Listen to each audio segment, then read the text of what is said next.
Hi. So now we're on the A Place of Our Own side of the art exhibition, and I wanted to walk you through briefly all the artwork. We do have a catalog online if you want to see the work and hear the art statements or read the art statements for yourself.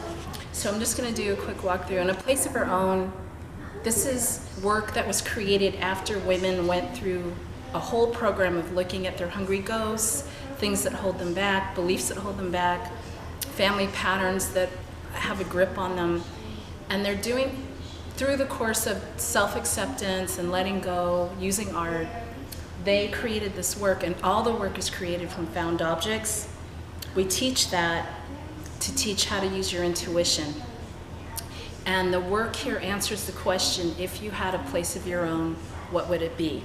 So I just want to introduce you to Luz, L-U-Z, which is actually a Spanish word. This is by Frances Cachapero. And Luz is her meditation on self-acceptance, self-love.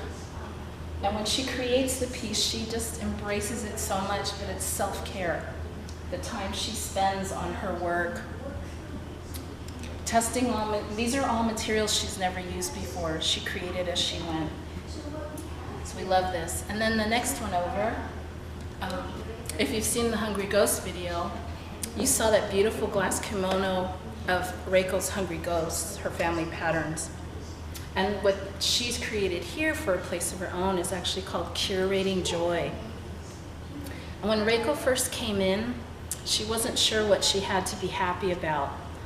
And through the course, this is the 4th year now that she's been adding to it. One of her friends gave her an old card catalog. And what she's filled the drawers with are the old cards, but there's cartoons, there's pictures of friends, there's even lavender from her backyard that brings her joy. Everything in here is something that brings her joy. And there's probably about 800 items in here now. So she realizes that she has a lot to be thankful for in her life. And when you're working on healing, having gratitude is one of the biggest things you can do to heal yourself.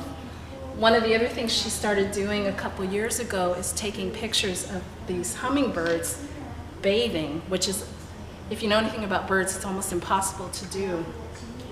But again, using her fusion technique, she's been able to fuse these photos of these birds that bring her joy. So it's a cabinet that brings her joy. The other thing that we encourage artists to do is to allow people to interact with their work. So if you come to the show, you can actually go in here and touch and feel and get ideas and maybe start your own cabinet full of joy.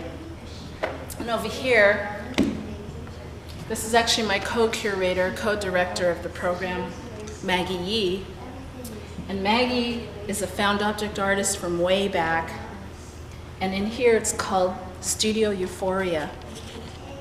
And in this, Maggie creates the art studio of her dreams, which what all artists want is everything you need at your fingertips, any kind of space you need. And you can't really see it because of the lighting, but downstairs is the kitchen of her dreams, where she can call up any kind of food she wants, any kind of liquor she wants, and it's automatically made for her. So this is a whole meditation on having what you want when you need it, and whatever it is you need.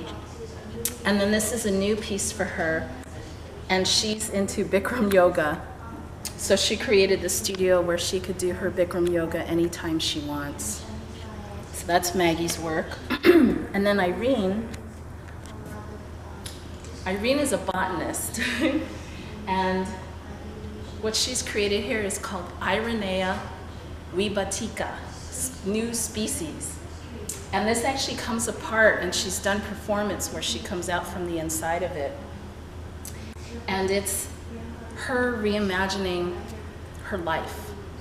It's her re-envisioning a brighter future, and she's lined this with this beautiful lamb's wool fur. So it represents comfort. It's almost like armor for safety. And then just the new buds of spring coming up. So it's all this new life. Anyway, we're going to continue on in the next part. Thank you.